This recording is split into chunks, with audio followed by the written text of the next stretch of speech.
Wow, no sé cuándo empezamos a hablar de esto, fue hace mucho, pero bueno, yo soy Marta, Marta Martínez, dirijo o hago algo como que dirijo esta librería.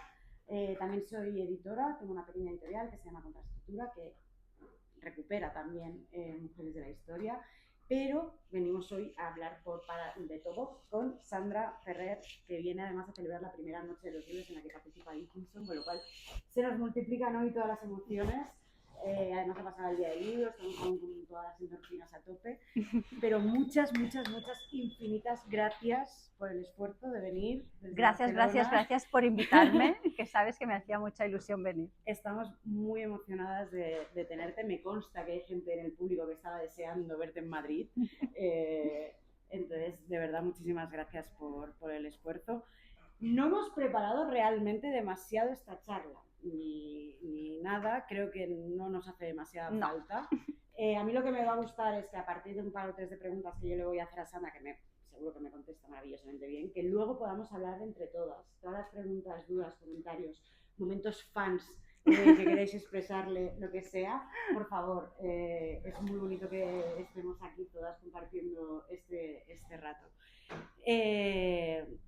Bueno, en realidad acaba de salir este último libro, pero yo voy a empezar por de los primeros o del principio de toda esta historia, que es este de aquí, ¿vale? Que es Mujeres silenciadas en la Edad Media. A mí una cosa que me resulta muy interesante de este libro es que empiezas ya también incluso rompiendo ese mito muy arquetípico de esa edad oscura, ¿no? Que no tenía nada de oscura. Y cómo realmente las mujeres ya en ese momento querían ser cosas. Quiero que me cuentes un poco, después de todas esas investigaciones, qué querían ser esas mujeres de la Edad Media, si lo lograron y cómo lo lograron. Pues querían ser lo mismo que queremos ser nosotras ahora. Las mujeres no han cambiado sus inquietudes a lo largo de los siglos, igual que me imagino que los hombres tampoco. Con la única diferencia, pequeña, gran diferencia, es que ahora, quien más que menos, las mujeres somos capaces o podemos, tenemos más libertad y somos menos juzgadas que la Edad Media. Y una de las cosas importantes de aquellas mujeres es que de manera directa o indirecta marcaron un camino y que si por ellas no hubiera sido, quizá nosotras no estaríamos aquí, porque la Edad Media, como tú bien decías, tenemos una imagen oscura, sucia, violenta, cristiana, muy opresiva, que es cierto que una parte de esa imagen es verdadera, pero en la vida no hay solo blancos y negros y también hay muchos grises. Y el problema que tenemos de la Edad Media es que ha llegado a nuestra época muy estereotipada. Al mundo le ha interesado a través de películas, a través de novelas, le ha interesado, no sé por qué razón, mostrarnos una Edad Media muy marcada y muy estereotipada. ¿Quién de pequeña, que levante la mano y no mienta, no se ha puesto un cucurucho de princesa y un vestidito de princesa medieval? Yo lo he hecho. Si no queréis reconocerlo, no lo reconozcáis, pero seguramente muchas lo hemos hecho. Siempre en los cuentos infantiles. San Jordi no deja de ser una historia con tintes medievales, la princesa en el castillo, los dragones, el rey Arturo, el gran mito del rey Arturo, la dama del lago. Todo eso construye un discurso que posiblemente era real, pero no era del todo la imagen completa. Cuando empecé este libro, de hecho, empieza diciendo que abre una ventana. Yo empecé a escribir, ya que me lo preguntas, porque soy muy cotilla. Y al final, mi suegra, por ejemplo, que le gusta mucho la vida de las reinas, yo siempre le digo cuando hablamos de Juana de Castilla, de Isabel no sé cuál y de Urraca no sé quién, yo le digo, es que esto es como el Lola de ahora. O sea, al final le ponemos un tinte académico y tal, pero en el fondo nos gusta, ¿no? Saber. El chisme. El chisme, exacto. Y a mí lo que me gustaba mi objetivo en este libro era abrir las ventanas de las casas de aquellas mujeres, no solo de las mujeres que han trascendido en la historia, porque es verdad que en la Edad Media han trascendido nombres muy importantes, Leonor de Aquitania, por ejemplo, Juana de Arco, Clara de Asís, muchas santas, Catalina de Siena, bueno, hay muchísimos nombres que han trascendido, pero si os fijáis, la gran mayoría son o reinas o santas. Pero hay muchas otras mujeres hoy en día. ¿Cuántas reinas hay? Santas no muchas. Pues en la Edad Media seguramente pasaba lo mismo. Evidentemente habían reinas y damas de la alta alcurnia que obviamente eran de las pocas que podían acceder a la cultura y de las cuales quedaba algún tipo de relato histórico. De la madre que estaba todo el día en su casa labrando o cosiendo o trabajando para su familia, nadie le interesaba. Sí que tenemos alguna pista, que es lo que yo he intentado rescatar a través de los manuales de médicos, de algún tipo de testimonio documental que no es fácil encontrar, pero al final lo importante es saber que las mujeres a lo largo de la historia han sido personas de carne y hueso, no solo figuras que salen en una película. A mí me gusta mucho aterrizar la historia a esto, ¿no? A decir, sí, claro, tenemos a una Isabel de Castilla, pero incluso Isabel de Castilla era una figura de carne y hueso, ¿no? Yo cuando hablan de ella y nos dicen que iba a las cortes y que iba al campo de batalla, no guerreaba, ¿no? Pero a la retaguardia y tal, yo siempre pienso, bueno, ¿y qué hay de sus sentimientos hacia sus hijos? Me cuesta y me niego a pensar que una mujer, por muy reina que fuera, no tuviera sus sentimientos hacia sus hijos. El gran reto de la maternidad, que también tanto en el de la Edad Media como en los demás va apareciendo constantemente. Yo desde que fui madre, y mira que nunca he tenido espíritu maternal de ese que dicen, creo que es una de las facetas más maravillosas de la mujer y una de las que más nos ha condenado, porque externamente nos ha condenado. Ser madre es la cosa más maravillosa del mundo, pero ha sido utilizada a lo largo de la historia para relegar a las mujeres a un ámbito doméstico, que ese ha sido uno de los grandes retos del feminismo. Claro. De hecho, te iba a hacer solo una puntilla. En el caso, recuperando Isabel de Castilla, por ejemplo, que hablaba de todo el tema de sentimientos y tal, de hecho, su propia hija, por el hecho de tener sentimientos, acaba condenada a ser Juana la Loca, ¿no?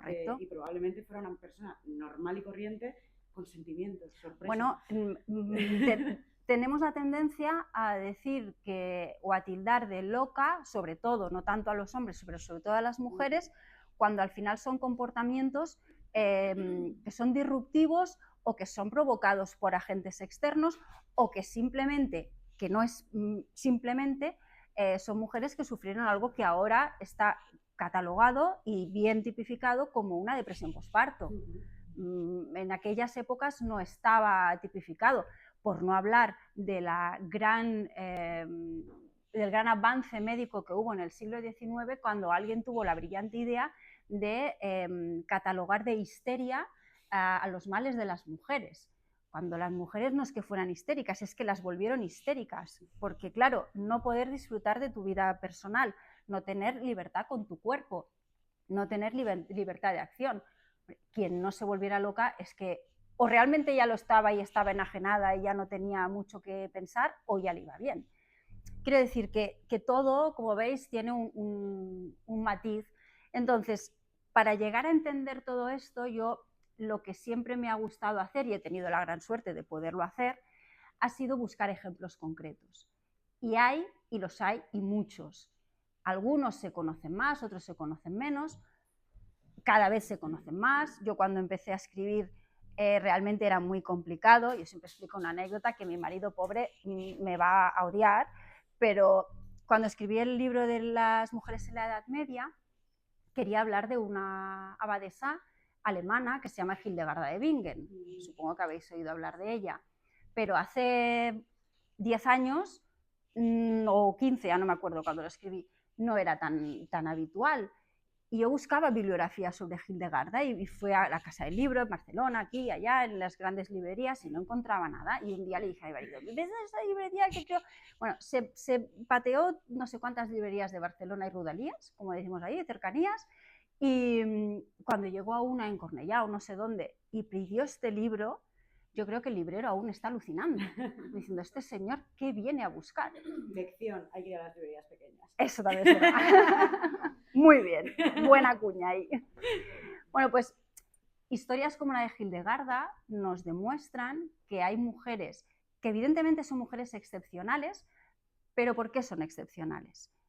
Por un lado, porque evidentemente hay mujeres excepcionales, igual que hay hombres excepcionales, pero también son excepcionales porque no conocemos muchos otros casos y porque a muchas mujeres no se les permitió ser, que la excepcionalidad llegara a ser normalidad.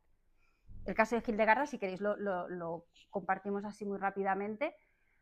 Aún es más triste porque ella entró en un convento como un diezmo.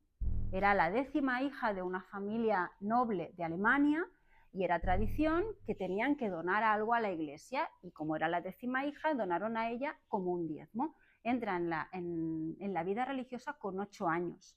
Llegó a vivir más de 80, algo que tampoco es muy normal en plena Edad Media. En resumen, esta mujer llegó a ser abadesa, llegó a controlar dominios insospechados para una mujer, llegó a asesorar a papas, a emperadores, grandes hombres de fe admiraron su sabiduría, sus visiones místicas, algo que no era habitual. Siempre el misticismo medieval es precioso de estudiar porque hay una línea muy fina entre la herejía y la divinidad, ¿no? Corrías el riesgo de estar ahí. Bueno, pues Hildegarda se decantó hacia el otro lado, todo aquí, a pesar de que al final de su vida llegó a estar excomulgada por la iglesia porque hubo un rifirrafe con el entierro de un noble, que también demuestra que ella decía: yo en mis tierras tengo un control y lo quiero llevar a cabo. Bueno, Hildegarda compuso música, definió una lengua que no llegó a terminar, una lengua propia. Todos hablamos de Tolkien, ¿no? Y hablamos de Tolkien, ¿no? Que sí, escribió su propia lengua. Bueno, pues Hildegarda muchos siglos antes ya lo hizo. Hacía obras de teatro, escribió libros médicos que aún hoy en día algunas de sus recetas utilizan en la medicina más tradicional. Evidentemente tiene unas explicaciones que son a veces, pues bueno, como Galeno, ¿eh? Tampoco es que Galeno, si recuperáramos ahora la medicina, se escandalizaría un poco, ¿no? Pero bueno, fue una mujer brillante que yo siempre repito, y no me cansaré de decirlo, que si Hildegarda de Bingen hubiera sido un hombre, lo estaríamos estudiando exactamente igual que Galileo, o que Galeno, o que Hipócrates, o que cualquier otra persona del sexo contrario. Y sigues y vamos este salió más o menos en Navidad, si no me equivoco, con el Renacimiento, que acaba de salir el segundo volumen. Sí, porque me pasé 3 pueblos y lo tuvieron que dividir. Pero a mí eso me da muy buena sensación, porque quiere decir que hay más mujeres, que son más accesibles sus historias y que por tanto podemos difundir. Correcto. Más.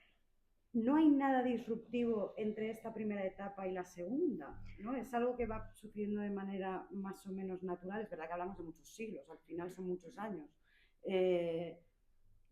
¿Tú hay algún punto en esta historia en que digas, aquí es donde la mujer da un salto para adelante?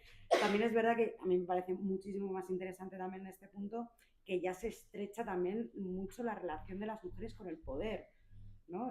Tenemos a grandes reinas, tenemos a las Medici, tenemos todas esas tal, pero se estrecha muchísimo esa relación. Entonces quiero saber si hay en ese punto de viaje algún punto que tú digas, aquí hay algo que rompe la rama, y luego si es real toda esa influencia o también está muy influenciada por esas ideas, ¿no? De las grandes reinas, las grandes amantes, Enrique VIII y todas sus mujeres, que hay también de mito y de no en todas esas protagonistas. Pues de nuevo yo en este caso, bueno, la línea, el criterio que yo he tomado al escribir estos libros es huir de estas grandes figuras que ya están sobradamente estudiadas y hurgar un poco más. Y por ejemplo, en el caso de las reinas de Enrique VIII, que ahora mencionabas, pues dedico un capítulo a las damas de las reinas de estas mujeres que no son poco importantes. De hecho, hay una de ellas, la cuñada de la propia Ana Bolena, que consiguió sobrevivir hasta la penúltima reina. Estuvo en la corte, fue ya dama de Catalina de Aragón, estuvo con Ana Bolena y luego sobrevivió al resto de reinas. Que estas mujeres en verdad están a la sombra de otras mujeres. Sí, pero es una grandísima proeza teniendo en cuenta la corte Correcto, de correcto, Enrique VIII. correcto. Y lo que decías del camino desde la Edad Media al Renacimiento, pues justamente hay un camino que no es disruptivo, sino que es continuista, y es el camino que inició Cristina de Pizán en la Edad Media con su libro La ciudad de las damas, que está considerado el primer libro feminista, con muchas comillas, pero sí que el primer libro que reivindicaba la defensa de las mujeres en dos elementos básicos que evidentemente no tienen nada que ver, bueno, sí que tiene que ver, pero no era lo principal de las feministas políticas, porque esto ya se había superado, pero Cristina de Pizán lo que hace es iniciar un debate sobre dos elementos clave que serán para las mujeres. El primero, la recuperación de la dignidad como ser humano, que no es poca cosa. Pensemos que es una época en la que oímos verdaderas barbaridades de grandes santos de la Iglesia y de grandes filósofos griegos que con la escolástica se recuperan en la época medieval. Se habla, incluso se llega a cuestionar pues eso, la dignidad de las mujeres, por un lado. Y la segunda gran reivindicación que hará Cristina es que si las mujeres no estudiamos como los hombres, no podremos llegar a las mismas capacidades. O sea, al final dice una perogrullada, como que si no se dan las mismas oportunidades, ¿cómo no vamos a poder ser iguales? Una perogrullada que ahora nos parece tal, pero en la Edad Media era toda una revolución. Bueno, pues el libro de Cristina de Pizán, pensad que se editó, o salió a la luz en la época previa a la imprenta. Pues en poquísimo tiempo llegó a las grandes cortes europeas. De hecho, está constatado en el catálogo de libros que tenía Isabel de Castilla que ella tenía un ejemplar. El libro de Cristina llegó a las grandes cortes europeas, y ¿qué hizo con ello? Inició lo que se conoce como la querella de las mujeres, que fue un debate que sentaría las bases de ya el futuro. Hacéis todas que sí, ya lo sabéis todo, nos vamos a tomar un café. Venimos entregadas. Muy bien, muy bien. Bueno, pues en este caso, en la época del Renacimiento, aparecerán muchas mujeres que se unirán a la corriente de la querella de las mujeres y también se unirán a la gran corriente humanista, que los humanistas surgen como champiñones en la época renacentista, pero en muchos casos son muy misóginos, son muy... sí, nosotros somos muy eruditos, sabemos mucho, pero tú sigue... Y de todo, y tú sigue... Salvo excepciones como también le dedico un capítulo porque me pareció maravilloso, el caso de Tomás Moro, que Tomás Moro fue un hombre pues realmente fantástico, que le dio a sus hijas y a una hija que no sabemos muy bien de dónde sale, una educación que no era lo habitual para aquella época, pero si os fijáis, eran siempre casos excepcionales otra vez, ¿no? Mujeres pues, que habían tenido la gran suerte de nacer en una familia, como Cristina de Pizán en su momento, o Tomás Moro en la época del Renacimiento, que se les permitió llegar a una educación. Luego tenemos otros casos, como por ejemplo Isota Nogarola, que fue una gran humanista renacentista, que lo que tuvo que hacer fue renunciar a su vida mundana, tener una vida de clausura sin llegar a entrar en religión para demostrar que ella era suficientemente virtuosa para poder llegar a ser humanista. O sea, una cosa rarísima. Eso le ocurre también a Marie de Gournay en Francia, por ejemplo. Exacto. ¿no? Ese voto de celibato correcto, agnóstico un poco raro. Porque ellas tenían que demostrar, por encima de todo, bueno, pues que... Marie de Gournay, además, no sé si conoces, hay una anécdota muy graciosa. Marie de Gournay, no sé si la conocéis, porque realmente en España se la conoce muy poquito, fue la editora de los ensayos de Montaigne, que en la edición que hizo ella no se recuperó en España, por ejemplo, hasta hace 10 o 15 años, que la recuperó la editorial Acantilado. Hasta ese momento, todas las ediciones de los ensayos de Montaigne habían sido ediciones que no constaban con el trabajo original y las rectificaciones que había hecho en Burdeos el propio Montaigne y con las que había trabajado con Marie de Gournay.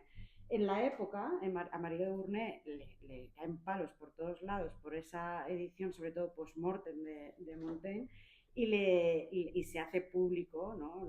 Es que esta chica se acuesta con él, es una... Claro, era lo fácil.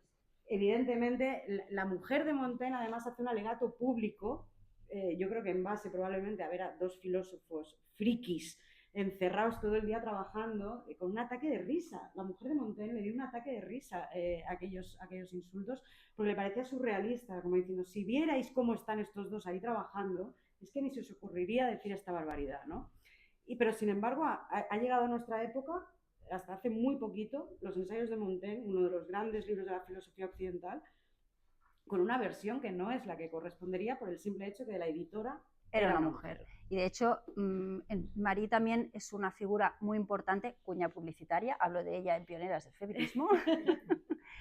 Es una figura muy importante y muy actual, porque ella fue de las primeras personas, estuvo muy vinculada a los fundadores de la Academia de la Lengua Francesa, y ella batalló porque se incluyera el femenino de profesiones como escriben. Una que me acuerdo era... inventó la palabra escritora en exacto, francés. Porque escritor estaba en la lengua, pero no como que escritora. ¿Pero tú qué dices? Bueno, pues ella impulsó el hecho de que en el diccionario francés se incluyera el femenino, ¿no? Ahora que hablamos tanto de todas y todes y hay tanto cachondeo con el tema, bueno, pues el femenino y el masculino, que en aquella época sí que era, ahora es importante, pues que antes es que era inexistente. O sea, lo que tú dices, la palabra escritora no existía. Bueno, pues ya os podéis imaginar que cuando se funda la Academia de la Lengua Francesa, su nombre brilla por su ausencia.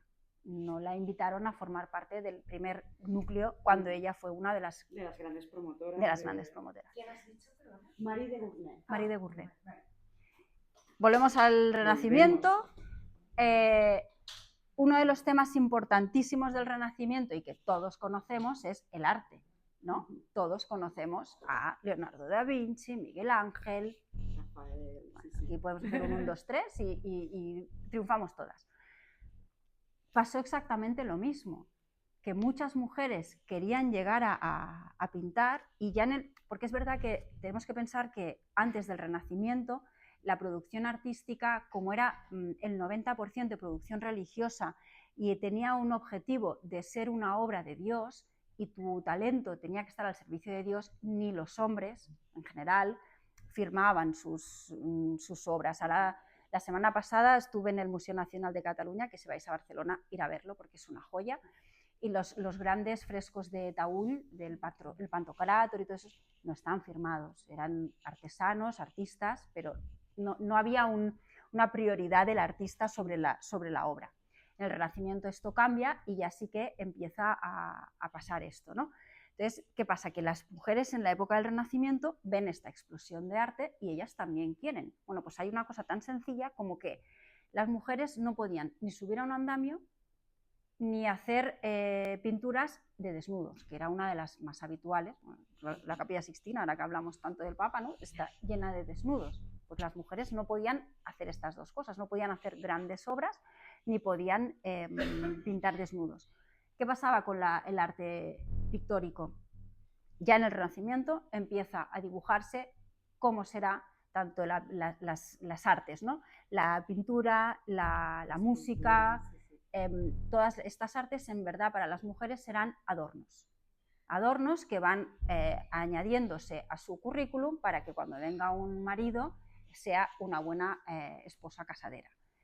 ¿Qué pasa? Que hay muchas mujeres que no quieren solo pintar por placer, quieren profesionalizar su talento.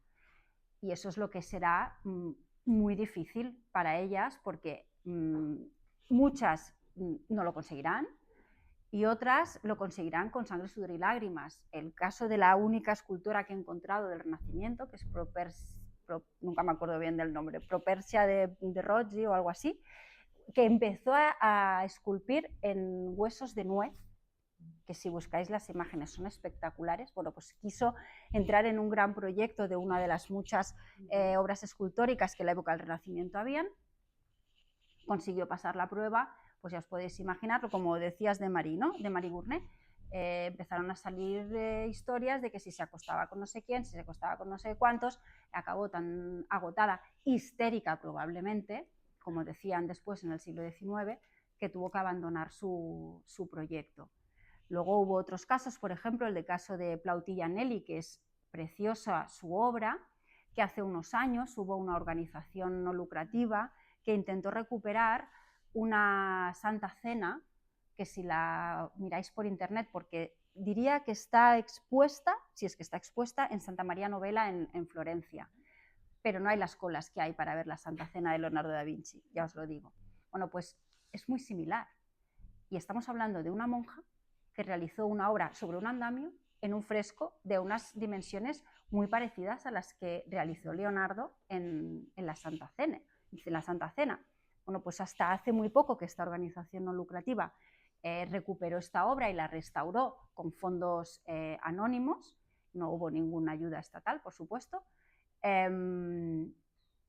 Consiguieron recuperar esta obra que quizás tenía la misma genialidad que la de Leonardo da Vinci, ¿no?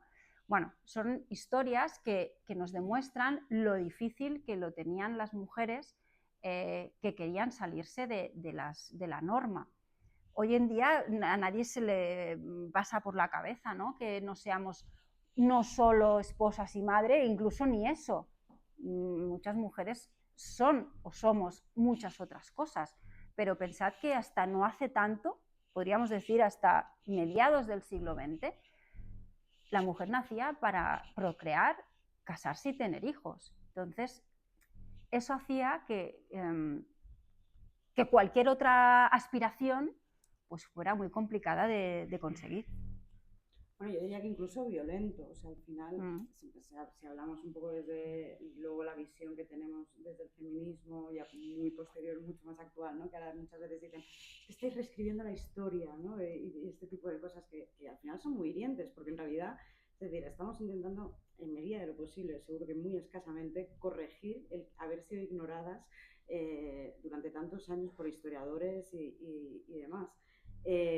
Mira, perdona que te interrumpa porque te voy a dar un ejemplo, 2 ejemplos, para que veamos lo importante que es reescribir esta historia. Cuando yo iba a EGB, tengo una edad, y estudiábamos la Revolución Francesa y todo el antiguo régimen y todo eso, hablábamos del sufragio universal. ¿Se consiguió el sufragio universal? Bueno, pues hace 2 semanas me viene mi hija, te explico la lección, la Revolución Francesa, no sé qué, porque el sufragio universal masculino. Ay, por Dios. Entonces, por eso hay que reescribir la historia. Esta es una. Y la otra, un día haciendo un trabajito de Marie Curie, me dice, mamá, ¿cómo que se llama Marie Curie? Si ella era polaca y aquí pone que se llamaba María Slowowska, o como se llame. Por esto es importante reescribir la historia. Es evidente que no podemos... no podemos ponernos donde no estábamos. Exacto. Pero donde estábamos, exacto, tenemos que reivindicar que estábamos. Y es importante reivindicar que si no estábamos era porque hubo una injusticia vertida sobre tantas y tantas mujeres que no consiguieron muchos de sus objetivos, y las que los consiguieron, lo consiguieron con mucho dolor y con mucho sacrificio. Entonces, yo ahora también hace poco en una red social puse un artículo que había escrito muy interesante de Luisa Carlota de Borbón, que es divertidísima también su historia, y me dijeron eso, ¿no? Estábamos cansados de que el mundo era machista. Bueno, hijo mío, es que era machista, porque estamos hablando de la tía de Isabel II y estamos hablando de una muchacha que provocó 3 o 4 guerras carlistas por el simple hecho de que ella era una mujer. Y la pragmática sanción y no sé qué y no sé qué más. Si hubiera nacido hombre, hubieran habido otros líos, porque aquí somos expertos en liarla, pero ¿por qué había tanto? Pues hijo mío, era una sociedad machista, y hay que decirlo. ¿Por qué? Porque en la actualidad, yo que ahora tengo hijos adolescentes, un niño y una niña, ves que para que ellos crezcan viéndolo, que es lo más normal del mundo, que su madre se vaya de casa un día y que no haga la cena, hay que reescribir la historia y hay que recordar que hay, bueno, cuando hablamos de las científicas, ¿no?, es que tienen que tener referentes, las niñas y los niños. No puede ser que una muchacha entre en una universidad de ciencias y a día de hoy, en el siglo XXI, siga viéndose como, uy, la friki, la rara. Ya pasaba al principio de la entrada de la universidad a finales del siglo XIX. Poca broma.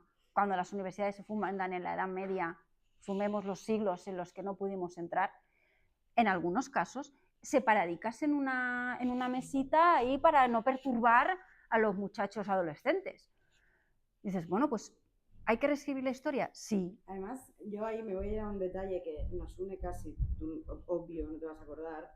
La primera vez que yo hablé contigo por Twitter fue porque tú acababas de publicar el de Pioneras del feminismo, que ahora hacemos un poquito también de ahí, pero hablabas de Olympe de Gouges. Sí. Yo a los 6 meses en mi editorial publicaba la primera antología de textos políticos de Olympe de Gouges, que en España no estaba, no había una antología, sobre todo de los textos políticos. Se había recuperado alguna vez la Carta de Derechos de la Mujer y tal, pero era paupérrimo lo que se podía encontrar de Olympe de Gouges. Me recuerdo que tú pusiste uno de tus maravillosos hilos y te quejabas un poco, ¿no?, de cómo puede ser que una mujer tan importante en la historia reciente de la historia de las mujeres siga siendo una grandísima desconocida. Y entonces dice bueno, lo estamos intentando solucionar.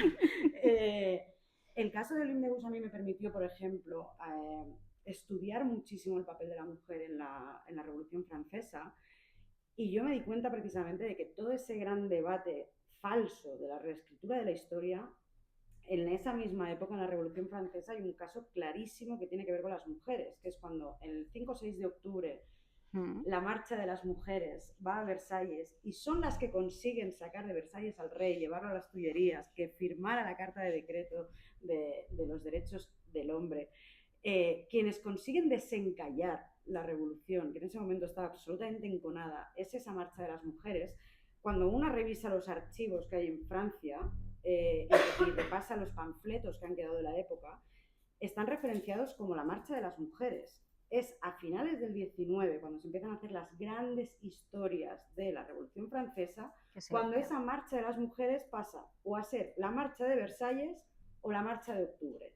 Y yo me quedé y digo, opa, o sea, en 50 años los historiadores, de una manera absolutamente intencionada, porque ellos, igual que yo, han tenido que ver esos papeles ¿Seguro? Que están en la Biblioteca Nacional de Francia, han decidido cargarse un factor que es profundamente significativo Total. En ese acontecimiento, que era una marcha de 20.000 mujeres exigiendo al rey que saliera de esa situación. Y en cambio la toma de la Bastilla es el Día Nacional de Francia, Exacto. que también tuvo su importancia. Que también hubo mujeres, hay una mujer que consigue una pensión por haber sido herida ese día y es el gran día de los hombres patriotas que fueron ahí a dejarse matar. Y hay pruebas sobradamente documentadas claro. de mujeres vestidas de hombre tomando la Bastilla. Totalmente. Entonces, claro, a mí me hace mucha gracia que se plantee ahora es que estáis reescribiendo la historia. Hombre, señores, igual si repasamos un poquito... Y es importante que entendamos por qué se le llamaba la declaración del hombre y del ciudadano. Tampoco era porque fueran las mujeres estaban relegadas. Hay que entender por qué era ese... es el planteamiento. El planteamiento era tan sencillo como el que vino después del sufragio universal, era que las mujeres, sencillo, que aún era más sangrante, ¿no? Las mujeres no hacía falta que votaran porque al final el que votaba era el padre de familia. Entonces, si el padre de familia ya votaba, se suponía que la madre de la familia opinaba lo mismo que el hombre. Es decir, hay que entender también el porqué de todo esto. ¿Y por qué digo esto? Porque las primeras leyes, incluso en España, a finales del siglo XIX, que empiezan a plantear un poco de sufragio femenino, las primeras leyes que se plantean, que no llegaron a prosperar, tanto en España como en otros países, planteaban la incorporación de las viudas madres de familia. Es decir, si tú, como ya entendemos que el padre es el que vota y no tienes marido porque te has quedado viuda, entonces tienes derecho a votar. Entonces, también eso es importante, porque a mí también lo que me da un poco de miedo a veces, y vuelvo al caso de Olympe de Gouges, es que ahora también mitifiquemos, que ahí sí que estoy de acuerdo en que no hay que reescribir la historia, porque es curioso que en el caso de Olympe de Gouges hablamos mucho de que fue ejecutada por ser feminista y bien no fue así. En verdad, ella fue guillotinada porque era defensora de María Antonieta, defensora de la monarquía y se postuló a favor de los girondinos. Y en la etapa del terror de los jacobinos, que no vamos aquí a hablar del tema porque estaremos esta mañana, ella fue una de las víctimas del terror de Montesquieu y de toda esa etapa. Quiero decir que también es importante que no es curioso porque yo a veces cuando hago hilos de estos en Twitter y hablo de mujeres que evidentemente son despreciables, porque también las hay, la gente me dice que ¿por qué hablo de ellas? Digo, pues precisamente si queremos igualdad, también es importante que veamos que las mujeres han estado en todos los ámbitos de la historia, pero es que es constante. Hablo de Magda Goebbels, por ejemplo, o de Pilar Primo de Rivera, o de, yo qué sé, cualquiera de las mujeres que estuvieron en los campos de concentración. Estas mujeres, pues es importante saber que yo, el caso de Magda Goebbels, no sé si lo conocéis, pero realmente es dramático. O sea, una mujer que es capaz de ejecutar a sus 5 o 6 hijos pequeños en el búnker de Hitler porque no quiere que sus hijos vivan en un mundo en el que no haya nacionalsocialismo, dices, ostras, pues a mí esta historia me impactó muchísimo porque pensé, ¿hasta qué punto la mujer también es capaz de alcanzar unos altos niveles de maldad? Que tampoco lo olvidemos, no queramos volver a forjar la imagen del ángel del hogar decimonónico, que las mujeres somos divinas y estupendas. No, también hay casos. El caso de Pilar Primo de Rivera, por ejemplo, también es una figura muy interesante, es la mujer con más poder en el franquismo. En una sociedad en la que se invitaba a las mujeres a tener tropecientos hijos, ella nunca se casó, hizo lo que le dio la real gana a lo largo de su vida, pues me parece una figura muy interesante y no la tenemos que obviar. Y la gente confunde el hecho de hablar de con admirar a, y no es lo mismo. O sea, yo al final volviendo a los libros, lo que yo intento es exponer los hechos. Evidentemente el sesgo personal está porque es imposible ser 100% objetivo, pero hay que intentar mostrar los hechos y luego cada cual, incluso yo misma, cuando haya en mi intimidad, esta me cae mal o esta me cae bien, porque eso es normal, todos tenemos nuestras afinidades, pero afinidades o no, en el criterio histórico es necesario saber que hubo hombres y mujeres fantásticos y otros que no eran tan fantásticos. Entonces, otro caso también flagrante, el de Frida Kahlo, que se ha convertido en la gran marca capitalista, y ella que llamaba a los americanos, ya no me acuerdo qué nombre les daba, pero les ponía un mote porque no lo soportaba, ella era comunista hasta la médula. Si la pobre viera que su cara sale en pins, latas de Coca-Cola y en cualquier lado, diría, ¿pero esto qué ha pasado? Luego, sin embargo, en este sentido también de la descontextualización que ha ido provocándose, sobre todo a partir de la cuarta ola del feminismo, probablemente, que se hace un rescate también un poco raro en los archivos. Yo no sé muy bien cómo se producen esos encuentros, pero eso pasó también, por ejemplo, con Rosy la remachadora, la imagen de la mujer esta de la Segunda Guerra Mundial, que ahora es una grandísima imagen del feminismo. Ese póster estaba colgado en una fábrica de Estados Unidos con el único propósito de que la mujer se autoexplotara hasta el infinito. Fíjate. Para continuar produciendo para la guerra. O sea, y que en cuanto acabó la guerra, esas señoras les dijeron, usted para su casa, que ya no sirve usted para nada. Y sin embargo, en ese rescate que se hace muy iconográfico de archivos, sobre todo en Estados Unidos, pero no únicamente. Se ha perdido esa esencia, claro. Y claro, a mí, por ejemplo, es que es algo que me repele un montón, porque descubres esas historias y de repente esas imágenes, cuando tenías 15, 16 años, eran tus imágenes, tenías ese pin, ese tal, y dices, uff, ¿no? En ese sentido también tenemos que aprender mucho, tenemos entre todas que contarnos esas historias, resignificar todas esas cosas y poner cada cosa en su sitio, ¿no? O sea, exacto. A mí eso, por ejemplo, también me pasó, y fíjate en un caso que te va a parecer, os va a parecer muy flagrante, volviendo un poco a Olympe de Gouges. Haciendo el libro de Olympe de Gouges, por ejemplo, a mí me salió un texto autorreferenciado de ella. La traductora me quería matar porque quería que ya acabáramos el libro y yo que estaba obsesionada en meter ese otro texto, y ese texto no existía. Era un texto que ella misma referenciaba en uno de sus textos, pero el texto al que hacía referencia no estaba en ningún lado. Hay que entender también que, por ejemplo, en la Revolución Francesa, muchos de esos textos que nosotros imaginamos automáticamente en libros eran pósters que colgaban en las paredes. Imaginaos también pues, todo ese bullicio. Eran como el Twitter de la época, en realidad. O sea, aparecían, desaparecían y demás. Entonces, a mí me obsesionó encontrar ese texto Y uno de los centros que yo tengo más referenciales en cuanto a la historia de las mujeres es la Biblioteca Marguerite Durand de París. Su fondo es una cosa extraordinaria. Yo les imploré, por favor, que buscaran hasta debajo de las baldosas, o sea, que necesitaba, y lo encontraron. Ellas no sabían que lo tenían. Fíjate. Ellas no sabían que tenían ese texto y lo encontraron. Porque tú fuiste ahí a tocarles las narices. Y ellas me decían que no está, que eso no existe, que es una autorreferencia, pero no está. Y dije, buscarlo. Y meses después alguien lo encontró. Y era efectivamente un póster medio rasgado. Es necesario volver a los archivos una y otra vez y redescubrir todo eso. A mí lo que me encanta de estas mujeres cada vez más cercanas a nosotras, hay más, es escuchar su voz. Sí. Es fantástico. Es difícil, porque también es verdad que cada vez más, gracias a la labor que hacéis con personas como tú, pero es muy difícil encontrar ediciones en castellano. Hay mucha publicación en inglés y en castellano cada vez hay más editoriales que trabajan el tema. Entiendo que también, por desgracia, no es un tema que venda, entonces al final también hemos de ser realistas, que el feminismo también no deja de ser un producto de marketing más en nuestra sociedad de consumo, es así, porque hablamos de feminismo, lo que decíamos ahora, ¿no? de creación de marcas, creación de imágenes estereotipadas, pero hay muchísimo más.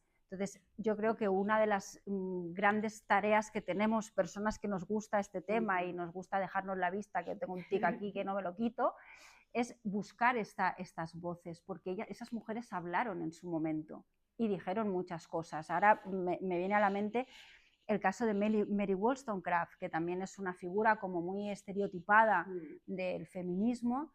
Su vida son claros y oscuros y no es una vida que tuvo absolutamente fácil. Hay pasajes de su historia junto a su hermana cuando ella se enamora, pero no quiere enamorarse porque ella se debe a sus principios. Es muy poliédrica, es una historia muy... Entonces, es verdad... Aquí detalle también un poco de editorial historia. La única biografía que hay de la época de Mary Wollstonecraft, de hecho, es la de su segundo marido, de Godwin, que flaco se favor tuvo le que hizo. Autocensurar también, porque la primera edición, el editor de Mary Wollstonecraft y Godwin era el mismo. La primera edición que saca, que fue en agosto, más o menos, cuando poquitos meses después de fallecer ella, las hermanas del editor se le echan encima de una manera brutal y él mismo también se autocensura en la edición que nos ha llegado a día de hoy. Bueno, y de hecho las feministas del siglo XIX renegaron de ella porque dieron más importancia a su vida personal, que esto no es nuevo tampoco, ¿no? Cuando hablamos de separar...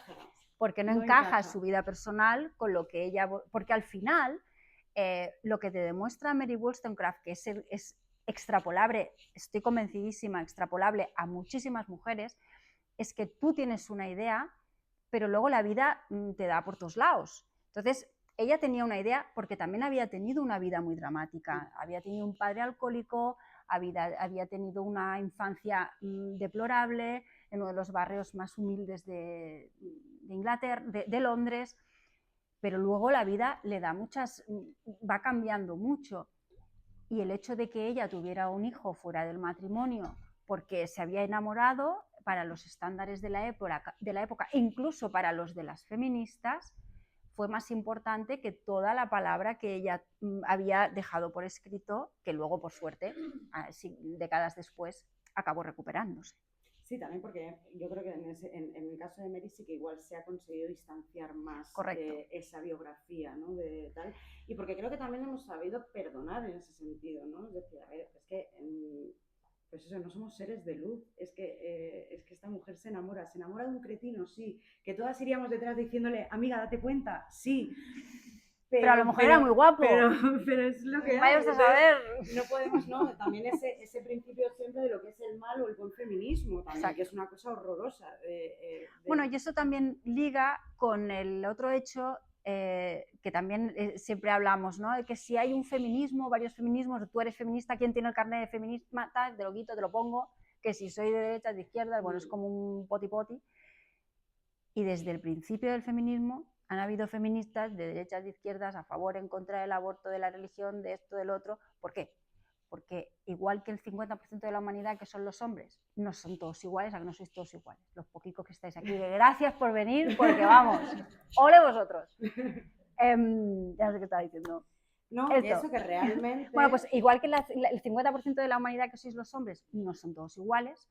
¿Por qué todas las mujeres hemos de ser todas iguales para ser feministas? Me dijo, no. Es que es una forma más del machismo, el Correcto. asumir que el feminismo tiene que ser para un mí, elemento monolítico de pensamiento. Exacto. Es ridículo. Sí que hay una cosa monolítica, y es lo que dijo Cristina de Pizan al principio de todo este movimiento, que es el respeto a la dignidad de la mujer.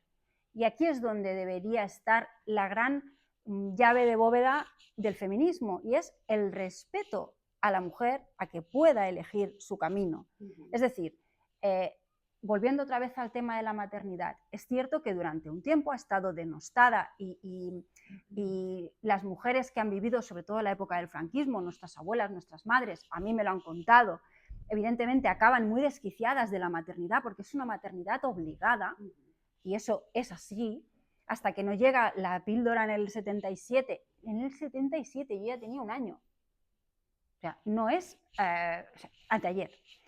El hecho de que las mujeres por narices tuvieran que ser esposas y madres, obviamente se quedó esta faceta de la mujer, aún tenemos que hacer mucho camino para volverla a reivindicar, porque creo que es una faceta necesariamente reivindicable para las mujeres.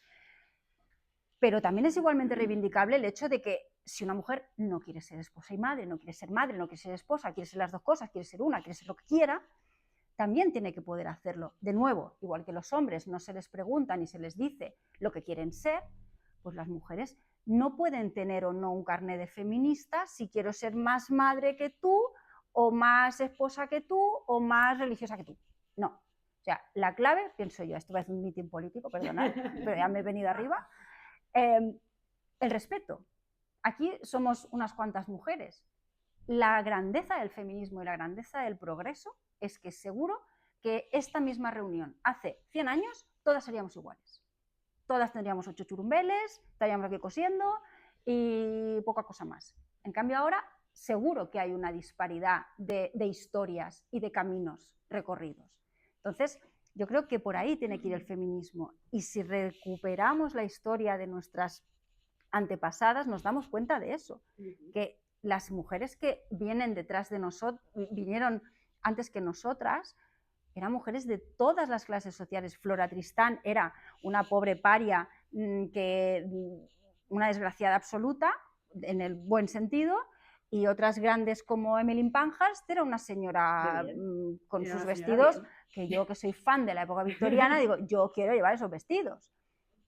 Pero eran mundos muy distintos, pero reivindicaban lo mismo con sus matices, con sus y que cuando nos hacen creer que el feminismo, los machistas nos dicen, es que veis, está siempre ni os ponéis de acuerdo ni vosotras. Exacto. Claro, claro que los hombres se ponen de acuerdo. Solo hace falta ver el Congreso cada día, que es demencial. ¿Se ponen de acuerdo? No. Pues las mujeres tampoco. Me parece maravilloso, porque aunque te parezca mentira, de verdad pongo aquí algo de Flora Tristán, porque a mí me sirve Flora Tristán mucho también para enlazar un poco con algo que tiene mucho que ver con nuestro trabajo, y creo que es interesante compartirlo también con la gente. Y es que también existe un peligro, que es la deformidad que se crea cuando tú eliges a una mujer, o cuando eliges publicar esta autora o no esta autora. Al final el mundo editorial deforma mucho épocas pasadas, ¿no? Yo siempre pongo un ejemplo, esto luego lo borraré para que no salga en YouTube y me caigan demandas, ¿vale? Pero Stefan Zweig, por ejemplo, ¿sí? Para mí es un grandísimo ejemplo de persona que por su éxito editorial en España se ha magnificado mucho su importancia dentro de la literatura de la República de Weimar, en el contexto del expresionismo alemán. Entonces, a mí es un caso que me parece muy paradigmático de eso. Y en el caso perfectamente opuesto está Flora Tristán, por ejemplo. Flora Tristán, conocemos a Flora Tristán, ¿no? O sea, no sé para qué preguntas usted, tenemos el público enterado. Flora Tristán, cuando publica la Unión Obrera, 4 años antes del Manifiesto Comunista, La primera obra que luego escriben Marx y Engels juntos en la Sagrada Familia, que hacen casi es un alegato a sus inspiraciones para llegar a todos esos trabajos políticos, hablan de Flora Tristán, le dedican un capítulo entero a Flora Tristán. ¿Pero qué ha ocurrido? De repente, esos señores son los padres del socialismo y se acabó. Y no hay se más. acabó. Y hay editoriales, y ella es esto también lo alguna cortaré, hay editoriales, pues como Acal, por ejemplo, o tal, Sí. que han hecho historia durante 50 años publicando hasta la nota del supermercado de Marx. Es muy complicado salvar ese grandísimo borrado cuando partimos de que sabemos por propia documentación personal de Marx que ese señor tenía Unión Obrera en la mesilla de noche. Literalmente sabemos que tenía el libro de... Bueno, la frase esta de Obreros Unidos. Entonces, claro, corregir eso es prácticamente imposible. Sin embargo, en España es verdad que se dio una especie de magia que entre el año 2019 y 2021 creo que fuimos 4 editoriales que publicamos. Además no fue la misma, publicamos todos obras distintas de Flora Tristán. Y era maravilloso porque además no había un aniversario, no había nada, era como que todas estábamos un poco rugiendo en casa. Pero a mí es una cosa que a nivel casi de ética, y quiero saber el punto de la escritora también. ¿Cómo conseguimos también no deformar esa historia? ¿Cómo conseguimos balancear o saber poner en valor el peso de esas mujeres en el contexto? Pues la verdad es que lo tenemos fácil. ¿Es difícil, o...? Lo tenemos fácil porque no han estado valoradas. Entonces, por poco que las valoremos, ya están valoradas. El caso de Flora Tristán es así de claro.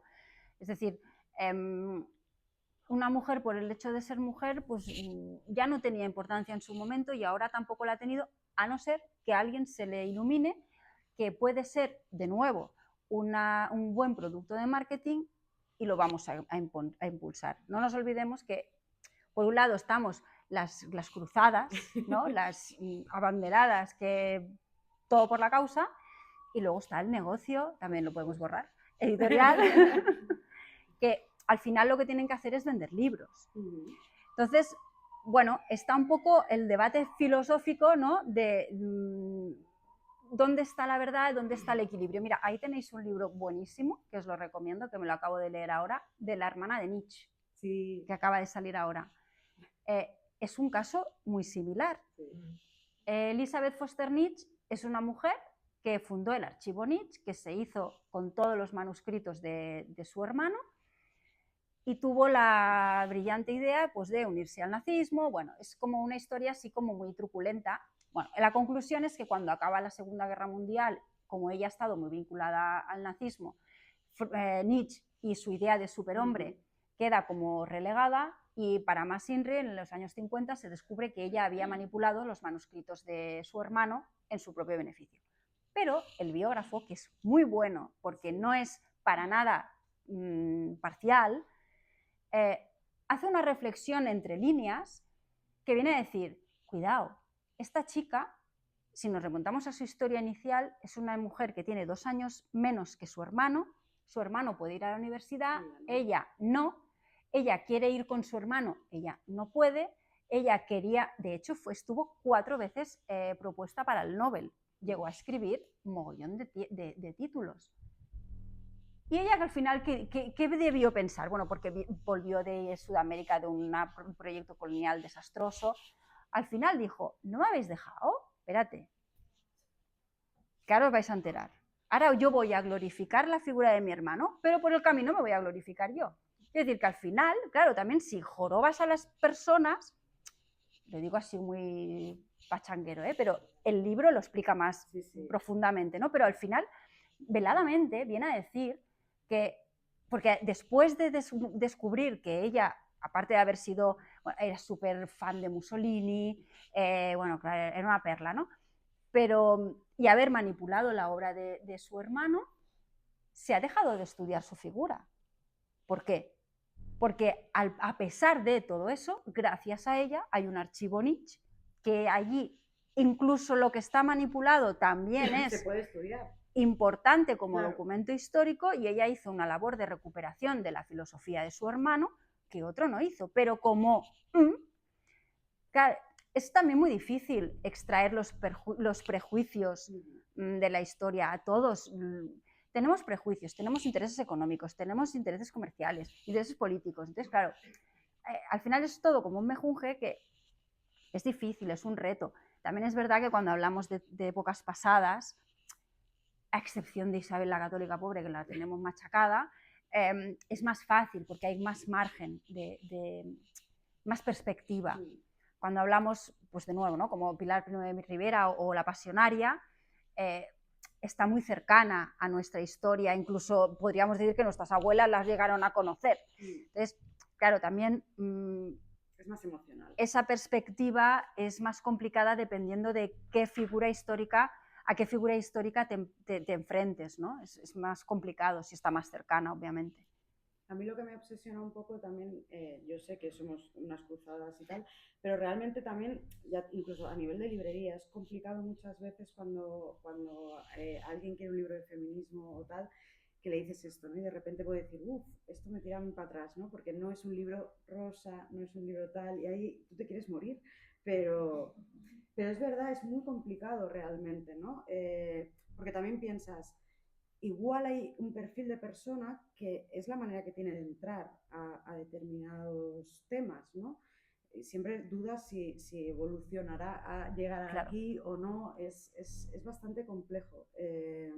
También es verdad que muchas personas aún no saben que el feminismo no nació ayer. Claro.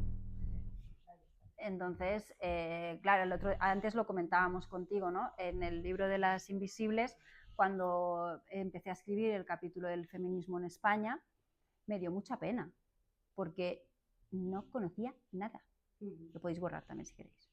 No, eso es así. Pero es así. O sea, Clara Campoamor, que también otra figura vapuleada por todos lados, porque si ella estuviera aquí pegaría collejas a más de uno, pero fíjate que yo creo que más vapuleadas han estado Ken y Nelken también, por oponerse también, en el también. debate. Pero aparte de estas tres, hubo muchísimas otras mujeres antes que ella, antes de la Segunda República. La dictadura de Primo de Rivera, hubo 13 mujeres en la Asamblea Nacional, que era una dictadura de todo lo que queramos, pero estaban ahí. María de Maeztu fue una de ellas. Antes también habían otras organizaciones feministas que nacieron de dos polos muy distintos, del movimiento obrero, sobre todo en Cataluña, en las zonas fabriles de Sabadell y de Tarrasa. Teresa Claramunt fue la gran Flora Tristán de nuestra historia, ¿no? Luego tenemos a las feministas católicas impulsadas por mujeres como Concepción Arenal o María Echarri. Pero tú hablas de María Echarri o hablas de, yo qué sé, hay una que se llama Espinosa de los Monteros, pero bueno, también estaba. Pero hay muchísimas figuras de mujeres que iniciaron el camino de las que no conocemos nada. Entonces, que sí, que hablemos de feminismo actual, pero es que en nuestro feminismo actual, de hace 100 años a esta parte, hay muchas cosas que no se conocen. Y de hecho, de las propias mujeres que estuvieron en el Congreso de los Diputados en las 3 legislaturas de la Segunda República, solo conocemos a las de la primera legislatura y a Dolores Ibárruri. Y a alguna ni eso. O sea, Nelken, por ejemplo, yo creo que es de las menos. Ahora se están empezando a editar sus obras, pero a alguien, por no, ejemplo, no la que conocen. Nelken fue la única diputada que estuvo en las 3 tal, y tampoco lo conocen. O sea, Dolores Ibárruri sí, porque luego tuvo más trascendencia, ¿no? su figura, pero de las demás buscas información y ya no te digo la única que estuvo con la CEDA, la Confederación de Derechas. Entonces, claro, como también hay una faceta política detrás que intenta ocultar ciertas tendencias, nos perdemos toda la historia, porque la historia es la que es. Y otra vez, sean del ámbito que sean, luego ya cada cual que lo valore, que diga y que haga su propia juicio de valor. Pero es importante saber que existió una pasionaria y es importante saber que hubo una Mercedes Fórmica que pertenecía a sección femenina y fue la primera mujer que escribió en el ABC un artículo que si lo pusieran ahora en las noticias colaría como un artículo actual, porque hablaba de una violencia de género de un marido sobre su mujer.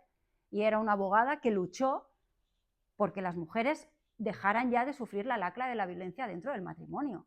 Una señora, pues claro, pertenecía a sección femenina. Y sufrió mucho dentro del movimiento. Y sufrió mucho porque también bueno, sus pullas con Pilar Primo de Rivera son divertidísimas, porque, bueno, pero eso es interesante también saberlo, porque pertenecía a sección femenina, no la tenemos que analizar.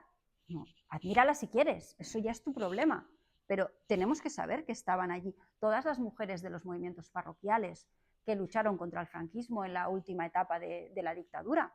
También hubo un gran movimiento eclesiástico que no estaba a favor. Evidentemente la jerarquía de la Iglesia sí que estaba a favor del franquismo, pero hubo mucho movimiento obrero y mucho movimiento parroquial. En Cataluña hay muchos ejemplos de este tipo, de personas que pertenecían a la Iglesia pero no estaban en absoluto de acuerdo. De hecho, las propias monjas de los colegios, cuando venía Pilar Primo de Rivera con sus manuales de sección femenina, decían, ya viene toda la pesada otra vez a decirnos lo que tenemos que explicar. Incluso eso, en una etapa tan reciente en la que hay personas que han vivido esa época, es que no estamos hablando de la prehistoria. La figura, por ejemplo, incluso del cura disidente de los años 70 es un hombre, no es una monja, no es una mujer, no había mujeres eclesiásticas.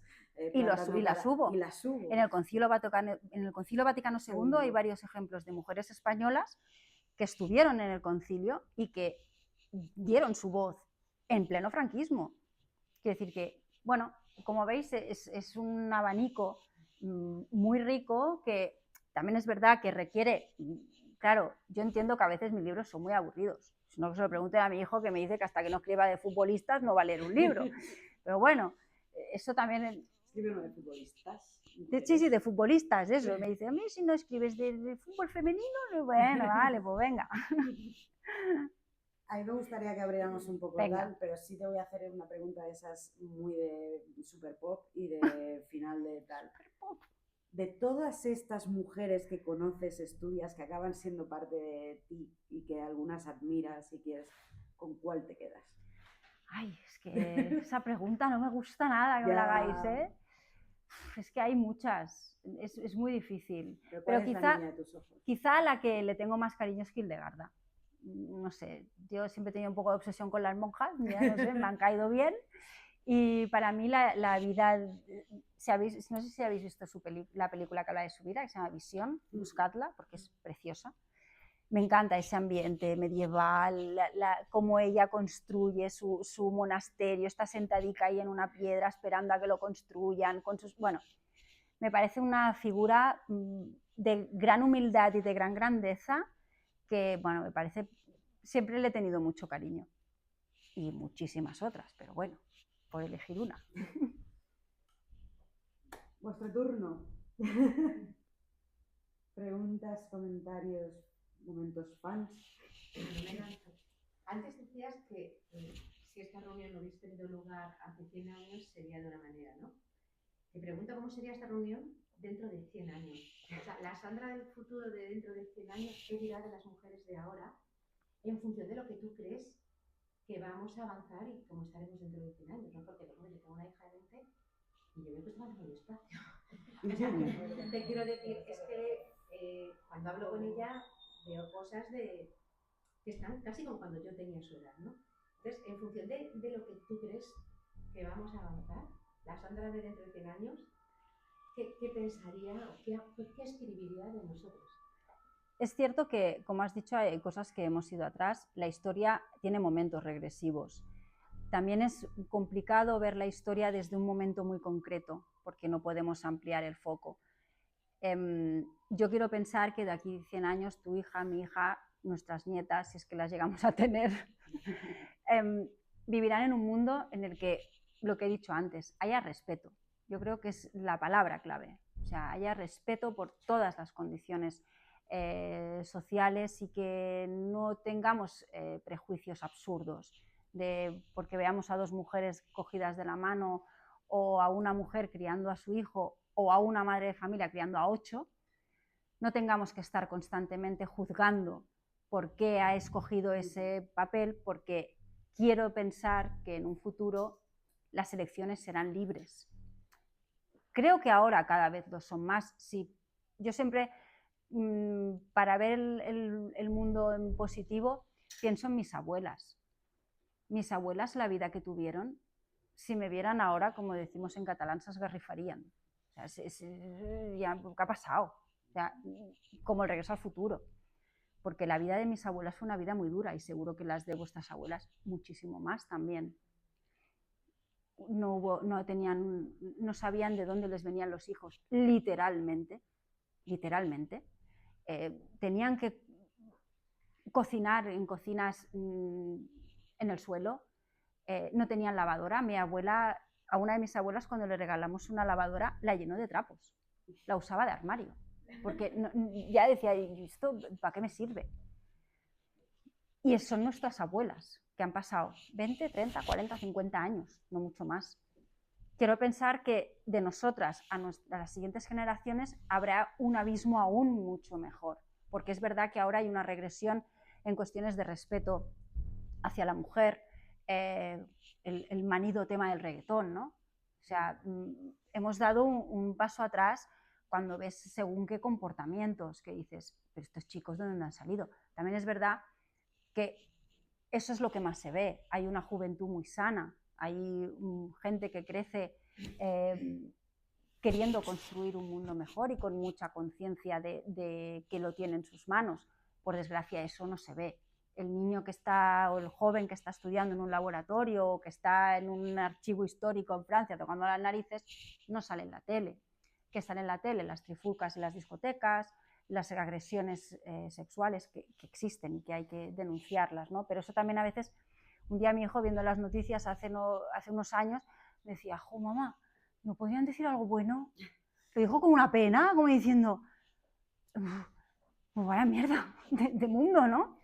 Yo creo que con el tema del feminismo, por lo menos a mí me pasa mucho, que creo que depende un poco del optimista o pesimista que te levantes ese día. También. O sea, realmente yo hay días en que digo, Dios, es que no hemos avanzado nada. Pero es verdad que creo que cuando ves lo muchísimo que se ha avanzado en poco tiempo, porque realmente si miras la historia de la humanidad, claro, ya solo el feminismo es un movimiento de 250 años, lo que podríamos, digamos, llamar ya feminismo, ¿no? Se nos hace muy lento porque nuestra vida es mucho más corta. Entonces, claro, se nos hace muy lento. Pero también es verdad que hay días que me levanto muy optimista y pienso, aunque sea a palos, porque siempre es a palos, pero por ejemplo, nuestra percepción de lo que es la violencia de género no tiene nada que ver, por ejemplo, con incluso el caso previo a la manada, por ejemplo. No tiene nada que ver cómo la sociedad de hoy percibe la violencia de género y aquella agresión, cómo se percibió en aquel momento y lo que hoy entendemos que es violencia de género. Y no han pasado 10 años. Entonces, creo que depende mucho del estado de ánimo con el que nos levantemos esa mañana, realmente. Según cómo estén las noticias. Sí. Yo también pienso que es como un gran puzzle, ¿no? Y que cada uno de nosotros somos una pieza. Yo me lo aplico a mí misma con mis hijos, ¿no? Yo pienso, si todos hacemos con nuestros hijos hermanos o con quien tenemos al lado en nuestra sociedad, les enseñamos este respeto, todo eso va sumando, porque claro, al final no nos olvidemos que muchos de estos comportamientos, la ley los intenta limitar, pero surgen del día a día, surgen de lo cotidiano. Y no nos engañemos, no surge de una escuela o de una educación, surge del seno de una familia. Entendiendo familia, lo que queráis entender. Pero es ahí donde nace el respeto o el no respeto y donde nace el poder construir una sociedad mejor. O sea, al final son fabas contadas, me sale en castellano. Estaba intentando buscar la traducción y no sabía cómo hacerlo. A las contadas, eso, también se dice, vale. O sea, es muy sencillo. O sea, al final la historia sí son Napoleones y César y no sé qué, pero al final, como un libro que es buenísimo, que tiene por título ¿Quién le ponía la cena a Adam Smith? Pues al final, ¿está por ahí? Claro, pues al final es eso, la vida cotidiana, a pesar de no tener la importancia histórica que pudiera tener, es la base, o sea, es el cimiento, o sea, es donde nacen los futuros presidentes, los futuros trabajadores, los futuros lo que sea. Entonces, claro, yo cuando veo a mis hijos, yo por ejemplo siempre les digo lo mismo, desde gran pequeños, a ver, miraros las manos, anda, tenéis dos manos los dos, ¿no? Pues venga, ayudar.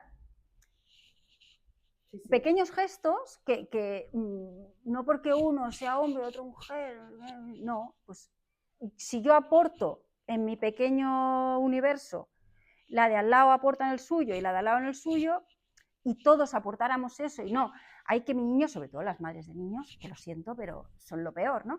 Ay, pues si mi niño, ¿por qué mi niño? ¿Por qué mi niño? Pues no nos olvidemos, las madres de niños han sido las más machistas en muchas ocasiones. Pues eso hace que luego haya violencia machista. Es así de sencillo. Absolutamente. Yo diría que, bueno, hemos avanzado muchísimo, me parece muy evidente decirlo, ¿no? Pero sí es verdad que la familia es un punto importante, la escuela es un punto importante, pero ¿cuántos jóvenes, jóvenes, como diría la otra, a la hora, cuando ya llegan a secundaria, a bachillerato, que ya tienen una edad donde su vida es mucho más que la familia y mucho más que la escuela, aprenden en la misoginia de las redes sociales, que es lo más misógino que hay ahora mismo, y aprenden de, pues eso, de las redes sociales y del entorno, ¿no? Ahora mismo la figura femenina está más sexualizada que nunca, el cine aporta una imagen de mujer horrible como nunca, o sea, hemos pasado de esa mística de la feminidad de los años 60 a estas mujeres hiperacción que no dejan de ser hombres, perdón la expresión, con tetas voluminosas, ¿no? Pero siguen para ganar la igualdad tienen que ser igual de violentas que ellos, ¿no? Super policías y esas cosas, ¿no? O sea que realmente, y tenemos que estar muy en guardia porque igual, de la misma manera que los derechos democráticos se pierden enseguida, no están ahí como el granito de Guadarrama, ¿eh? De la misma manera los derechos de las mujeres se pierden. Las afganas hace un siglo iban a la universidad y miran lo mismo y vemos ahora, ¿no? O sea que realmente la presión social, lo que quiero decir, o sea, la sociedad es muy patriarcal y la presión social, la presión de grupo hace que no podamos luchar de la mejor manera posible, de un encuentro, para que haya siga habiendo comportamientos misóginos y además, claro, en los poderes fácticos, la judicatura tiene una falta de formación, no solamente feminista, sino también democrática, ¿no? Estamos viendo. Los medios de comunicación, el poder, la jefa de Estado, bueno, la que mejor controló la pandemia fue la de Nueva Zelanda, Jacinda Ardern, y tuvo que dimitir por la presión machista, ¿no? Y ahora voy a decir una frase que no quiero que suene racista, pero yo estaba segura, vamos, o sea, yo sabía que iba a ganar en Estados Unidos, iba a haber un presidente negro antes que una mujer. Y perdón, o naranja, o naranja. Pueden tener dos veces a un presidente naranja antes que a una mujer. Y bueno, o sea, quiero decir que bueno, machismo, las mujeres ahora ocupamos muchos espacios públicos, pero ocupamos esos espacios públicos, o sea, tú vas a un museo, vas a una galería, vas a una conferencia, vas al cine, al teatro, y somos mayoritariamente mujeres. ¿Por qué? Porque los hombres están en los puestos de poder, los hombres están en las finanzas, los hombres están en Azca, en el complejo de Azca, que es donde está el dinero, ¿no? En la bolsa.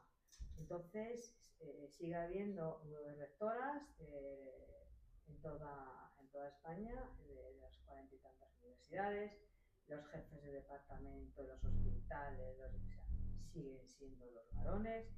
Bueno, es un poco lo que decía Marta, ¿no? Que la evolución es muy lenta. Un poco cambiado, pero sí es verdad que es una lucha tan titánica que muchas mujeres se ven en la necesidad de abandonar, porque es que no puedo más, porque no me apoya el establishment, pero incluso el entorno. El entorno más inmediato, ¿no? El entorno más inmediato aunque yo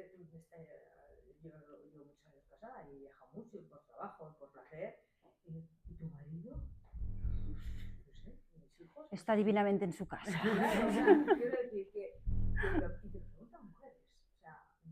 quiero decir que... Bueno, porque ahí también hay esa idea aún muy arraigada de que el hecho de casarse, que antes sí que era pasar de la tutela del padre a la tutela del marido, aún hay gente que se piensa en el subconsciente, como decía Darwin, ¿no? La evolución es muy lenta, pues yo creo que aún tenemos en el subconsciente que cuando tú te casas, pasas a las órdenes de tu marido, y cuando no es así, algo no tiene que ir bien.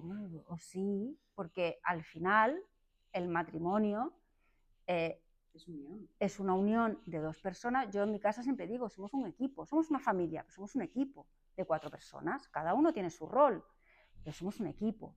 Aquí nadie es mejor que nadie. Uno hace... El otro día mi marido me dijo una cosa muy bonita, ¿no? Me dijo, ostras, es que trabajas mucho.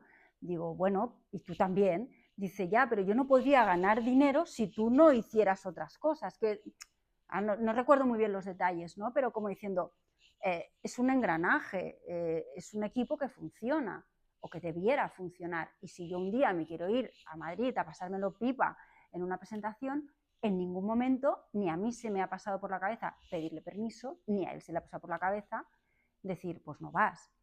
Pero aún en el subconsciente de la sociedad está eso muy arraigado. Yo ahora hace muy poco viví una situación que me impactó mucho. Ver como una persona que conocía de lejos, me enteré que no es que se hubiera alegrado, pero o sea, descansó tranquila cuando se falleció su marido. Sí, sí. Bueno, claro, entonces, lo que tú decías antes, la historia es muy lenta. Aún nuestras abuelas ya no, pero yo, por ejemplo, que tengo tías mayores, han nacido al principio del franquismo, incluso en la guerra civil. Claro, mi tía la mayor, que ahora está estudiando, que es genial. El otro día le dedico un post en Instagram porque la llamé por su 86 cumpleaños y digo, ay, ¿qué tal? Y digo, ay, pues mira, he ido al instituto y estaba estudiando inglés y catalán. Digo, ole tú, se ha sacado el graduado ahora hace poco. Ella nació pues eso, tiene 86, pues no sé de ciencias. En la posguerra más dura, no pudo estudiar. Claro, eso aún está vivo. Y eso tiene que convivir con unas nuevas generaciones que son nativos digitales, que lo tienen todo, porque también es culpa nuestra, porque las generaciones anteriores no tenían nada, pues que ahora lo tienen todo. O sea, es el móvil, no sé qué, y mamá, no paráis de pedir. Y quieren un jersey y se lo das, y quieren unos zapatos y se lo das, y lo hacemos todos. En la medida que podamos, unos les regalarán un coche y otros le comprarán 20 jerseys. Pero no es la realidad de años atrás. Viven en una opulencia que es irreal. Entonces, claro, compaginar eso con las redes sociales, que a nosotros mismos se nos escapa. O sea, yo cuando me cambio de móvil le digo a mi hijo, toma hijo, hazme el traspaso porque a mí ya no me da. Claro, ellos han nacido con el móvil. Un día le explicaba a mi hijo, sí, porque yo cuando era pequeña llamábamos con el fijo y teníamos un cassette y le explicaba así las cosas. Y se me queda mirando y me dice, oh, qué infancia más triste, ¿no? Claro, es que son... Antiguamente la vida de unos abuelos versus la de los nietos era muy parecida. Y el abuelo tenía la sabiduría, ahora es al revés. Ahora el que sabe más que sabe latín. Bueno, latín precisamente no saben. Claro, compaginar eso con... bueno, ahí hay un cóctel que es difícil. Lo que haya dicho está muy bien, ¿no? La historia es muy larga, pero es muy lenta también. Entonces, quizá de aquí 100 años sí que lo veamos con perspectiva y sí que haya podido... Ya todas esas generaciones del franquismo ya no están, ya no habrán personas que no hayan nacido nativos digitales. Claro, ya es un proceso muy lento, pero a saber. Yo hoy me debía levantar muy optimista, pero sí que creo que... Porque venía yo. Fíjate, puede ser. Por favor. Yo creo que realmente, fíjate, lo de las redes sociales, yo creo que es beneficioso, en el sentido de los mensajes antes siempre eran unidireccionales. Incluso lo que comentaba Sandra, el arte, que era también una manera de transmitir ideas, ¿no? En la Edad Media y demás. el cine después. Al final son canales muy unidireccionales a los que el acceso era precisamente de personas con mucho poder que utilizaban para inocular esas ideas. Yo creo que el reto realmente es conseguir, mediante esas redes sociales, captar su atención, hablar su idioma y revertir. Pero tenemos acceso, todas tenemos acceso. El reto está en conseguir. Pero muchas mujeres salen de las redes sociales porque por supuesto, por supuesto, pero que probablemente o ninguneadas. Y que probablemente nosotras nosotras que yo un post en cualquier red social y no les contestan. Probablemente yo no tenga la capacidad, porque ya me hago mayor también, yo nací cuando no existía Google, entonces claro, eso también es verdad, las nuevas generaciones eso les marca un antes y un después. Tú les dices que no existía Google antes cuando Google, naciste, pues les peta Google. la cabeza, o sea, es una pasada. Pero sí igual podemos animar a las chicas de 14, 15, 16 años, que sí hay sanas, que sí hay con ideas, que sí tal, podemos intentar alentarlas a que abran esos canales y que de alguna manera planten batalla en esos mismos espacios. Al final también las redes Porque sociales... igual a nosotros se nos escapa ese código de comunicación. Y no nos olvidemos que las redes sociales es un reflejo de la realidad. Yo he visto casos de madres animar a sus hijas a salir con 15 años o con 14 años en las redes sociales, y no voy a decir la palabra ¿cómo? Claro, yo siempre, cuando mis hijos tuvieron móvil, les decía, mira, entrar en Instagram y poner una foto es lo mismo que si ahora abres la ventana y te pones así y enseñas lo que tú quieras. Es lo mismo. El de la ventana, ¿sabes quién está pasando? Pues esa ventana multiplícala por 200. Claro, también es una educación. Antes nuestros padres lo tenían más fácil porque no tenían redes sociales, pero seguro que tenían otros retos. Seguro que la Super Pop tenía lo suyo, porque luego la ves de mayor y dices, mare de Déu. Tiene que ser aterrador. O sea... Quiero decir, es verdad que ahora los retos se nos escapan más de las manos, porque es lo que decía antes. Antes un anciano tenía una sabiduría que había acumulado. Ahora el paradigma de la sabiduría se ha modificado drásticamente. El anciano de la tribu está ninguneado por todos lados. Pero bueno, otra vez, las redes sociales están ahí y hay que enseñarles el peligro que tienen y los beneficios que tienen. Yo cuando veo a mis hijos que están en las redes sociales, ya voy como un miura ahí y veo que están viendo un canal de un señor que les está explicando matemáticas, hago así, ay, vale, me voy. Bueno, es también enseñarles. Evidentemente van a haber cosas que se nos van a escapar, evidentemente, y también lo tienen que hacer, porque al final la transgresión es necesaria en su justa medida, porque todos hemos hecho eso, y hay que hacerlo, y hay que saber lo que está bien y lo que está mal. Pero bueno, tienes toda la razón, que ahora es otro tipo de retos los que hay que asumir. Está viendo ahora un estallido de libros sobre mujeres escritos por hombres. ¿Qué me parece? Si quieres te digo lo que me parece a mí. A ver, ¿qué me parece a ti? A mí me parece muy mal. No me gusta.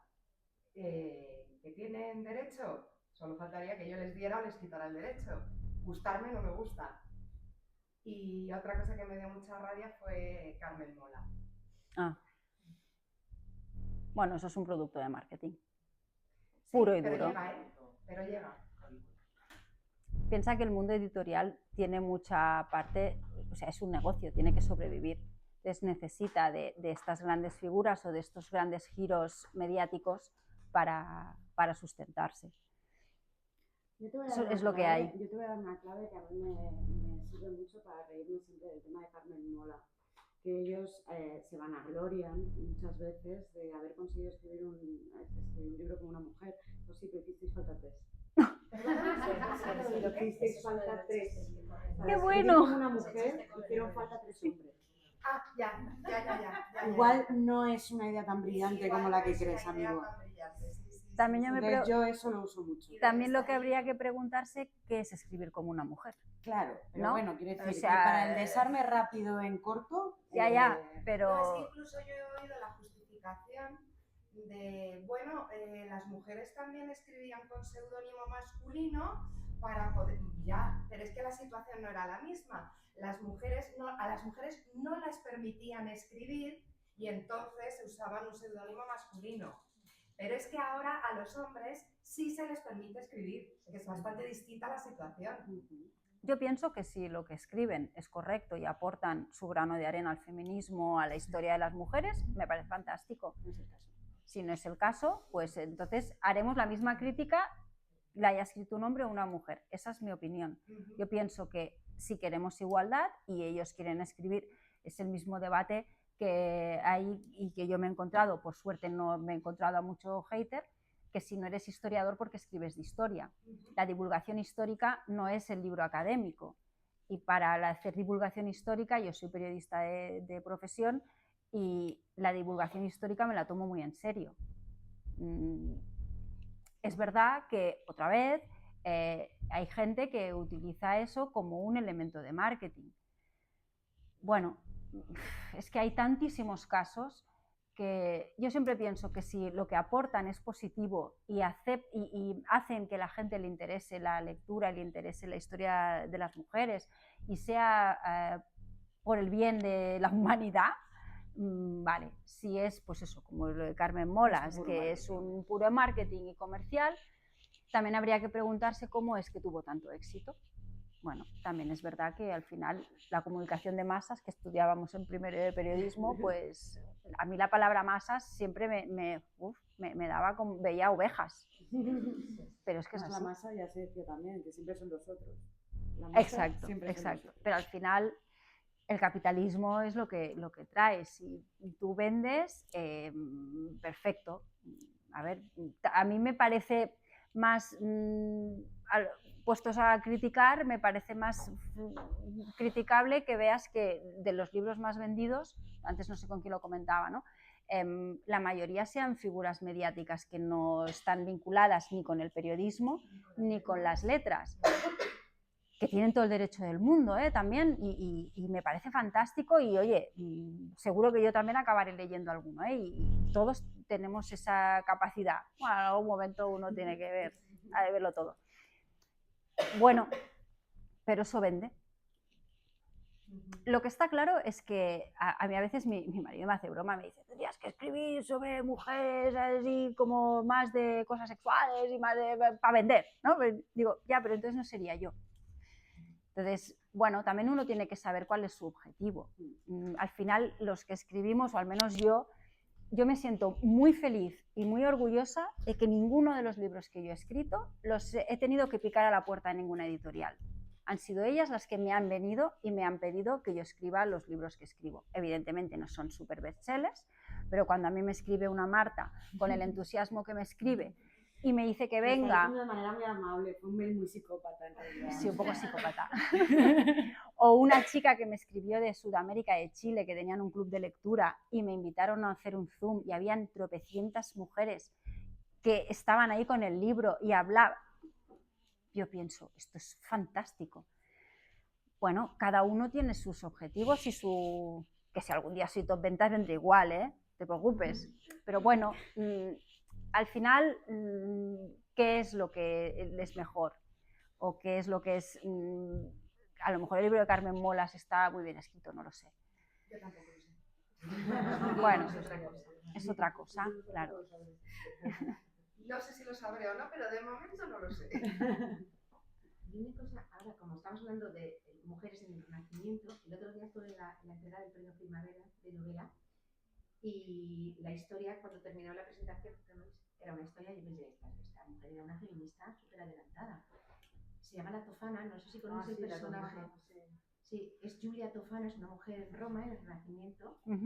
Cuando Lutero decía las cosas de las mujeres hay que reventarlas a parir y tal, y ya no tenían alma, en ese punto, pero que a la vez estaban empezando el Renacimiento, y era una mujer que era alquimista, esto es una historia real, lo han contado como un fleck, pero es una historia real, y me pareció, pues una feminista, lo digo porque esta mujer, habías comentado a alguien, no, lo habías hecho tú, que a alguien había dicho, falleció mi marido y me quedo muy a gusto, y tú ya has sentido algo así. Yo lo recuerdo porque he oído muchas veces decir eso. Pues la historia de Giulia Tofana era alquimista, igual que su madre, y las pócimas que ella hacía, todavía nadie se explica cómo las pudieron hacer. pero consiguió, y esto es real, el aqua tofana, que era un aqua que era un veneno que no dejaba ningún resto. Era imposible detectar. Entonces, a través de ella acudían mujeres maltratadas y les pasaba el veneno para matar a sus maridos. Que se sepa, son 605 los muertos. Que se sepa, pues dicen que es la primera asesina en serie, pero claro, era feminista porque no se lo daba a los hombres para matar a las mujeres, bueno, porque les podían matar libremente, o sea, esto hacía falta. Ellas tenían que matarlos de una manera. Y también cuenta que cuando luego al final hay un juicio y la Inquisición y tal, hay un cura que es el conseguidor, que no le pasa prácticamente nada, y ella pues tiene que final, claro. Y me pareció una historia que es una feminista un poco agresiva, es verdad, pero que merece un lugar en el feminismo del Renacimiento. Sí, sí. Julia Tofan, sí, Vanessa Monfort. Pero eso también yo creo que se relaciona mucho con lo que comentaba también Sandra del tema de la propia imagen que se tiene de la mujer, que tiene que ser una mujer que no haga el mal o lo que se entiende por violencia. O sea, eso es patrimonio masculino. Claro, es una cosa muy masculina. Entonces, una mujer que, por ejemplo, se entiende que cuando nosotros salimos el 8M no vamos a ponernos a quemar containers. Y oye, pues igual un año tenemos que empezar. Es decir, es esa idea incluso, y nosotros en ese sentido la tenemos asumida también. Es decir, nuestro buen comportamiento está en reivindicar, en luchar, pero sin pasarnos. No hay grandes casos de esta manera, ¿no? Y tan exacto. Agresiva, pues, claro. O sea, es una idea, por ejemplo, que a mí siempre me ha resultado muy curiosa la propia autoimposición que tenemos hacia el bien la mayoría de nosotras, ¿no? Bueno, porque es una imagen muy arraigada a lo Claro, largo de la historia, transmitida en el subconsciente de las personas y de la sociedad, entonces y es eso muy ha llevado diferente. Una paradoja para mí muy graciosa, que es que cuando una mujer es mínimamente violenta, parece una pareja, lo que decimos. O simplemente asertiva, o simplemente fuertemente asertiva. Claro. Entonces ya es agresiva. Claro, entonces la sensación que tienen, la percepción que tienen los hombres, sobre todo, de lo que es una mujer agresiva, es mucho más, o sea, la línea del umbral es mucho más bajo, ¿no? A poquito que hagas, es que eres agresiva, es que no sé qué, es que tal, ¿no? Porque no se entiende que... De todas maneras, en el movimiento sufragistas es verdad que hubo una división, porque unas dijeron, sí. no vamos a ninguna parte. Entonces ya tuvieron que tomar medios un poco más contundentes. Bueno, era reventar un buzón, vamos a ver, qué lástima, ¿no? Sí. O sea, es una... Pero son las inventoras del scratch. Absolutamente, claro. absolutamente. O sea, las pobres hacían cositas que, bueno, pero bueno, también es verdad que llega un momento que a lo mejor hay que cambiar un contenedor, porque es que, claro, no se la patofana, ¿no? O sea que... bueno, nos van a censurar el vídeo, yo os lo digo, ¿no? O sea que... Pero sí es verdad que las fans de las futbolistas, ¿no? En los partidos de mujeres hay una paz y una armonía, hay mucha emoción, mucho aplauso, mucho de todo, pero no hay agresiones. Y cualquier partido masculino, que sea de tercera regional o de quinta del último, ahí tiene que ir, tienen que cerrar calles, nos cuesta un dineral en antidisturbios, en no sé qué. Bueno, es que aquí habría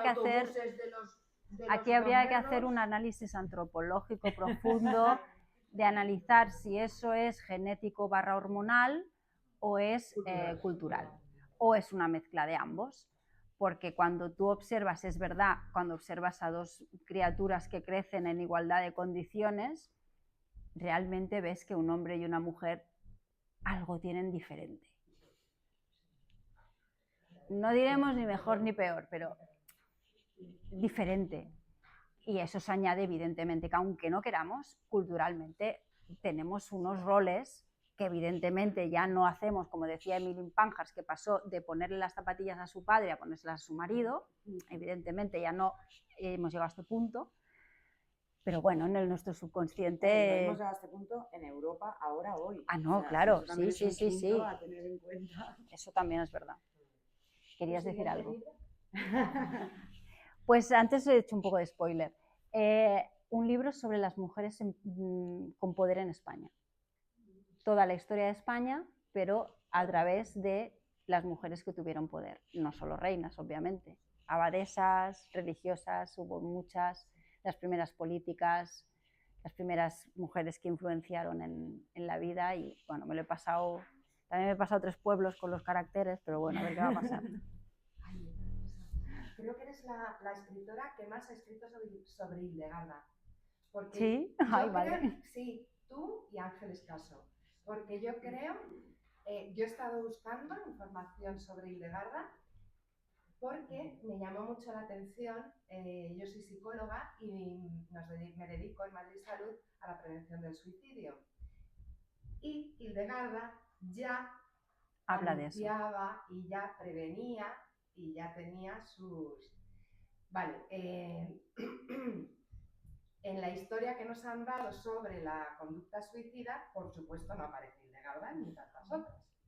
Pero yo Hildegarda la he solo metido. se ha hecho famosa porque dicen que incorporó el lúpulo en la cerveza y tampoco es bien así. Sí, Pero bueno. y por el centeno, no me acuerdo. El lúpulo, que incorporó el lúpulo en la cerveza, pero no fue así. Fue la primera persona que lo escribió, pero ya está. Pero bueno, hizo cosas mucho más interesantes. Pues he buscado información sobre ella y he encontrado muy poco. No sé si a lo mejor tenía que haber mejor, pero eres tú la persona que más ha escrito sobre ella. ¿Esto puede un ser? Referente, no, ya me gustaría. Vale. Hay un referente clave que es una medievalista francesa, que se llama Régine Pernot. Sí, hablas de ella, sí. Que ella es una de las grandes rescatadoras de la vida de Hildegarda. Te recomiendo mucho que busques sus libros también, porque si quieres profundizar sobre la vida de Hildegarda, porque hay mucho escrito de Régine Pernot que... Bueno, y es una doctora, una de las pocas doctoras de la Iglesia, sí. Pero no es santa, ¿o sí es santa? Es una fórmula extraña. No la llegaron a santificar, pero ahora no recuerdo cuál es pero no ha seguido el proceso típico de una beatificación, santificación, etc. Porque es curioso que cuando ella muere por el tema del entierro de un noble en las tierras de su convento, hubo como una trifulca con la iglesia y cuando ella muere parece ser que empieza como un proceso para canonizarla, bueno, para beatificarla primero, pero se paró y no llegó a desarrollarse. Es una historia realmente curiosa, que así como otras como Santa Teresa o Santa Clara, por ejemplo, es una de las mujeres que más rápidamente fue santificada, ¿no? Bueno, es un universo también muy interesante, el de las beatificaciones, santificaciones, es muy interesante también. Sí. Bueno, nos escribirás también sobre ello. Venga, me voy de aquí con mucha faena. Pasamos al momento ya fan de abrazo.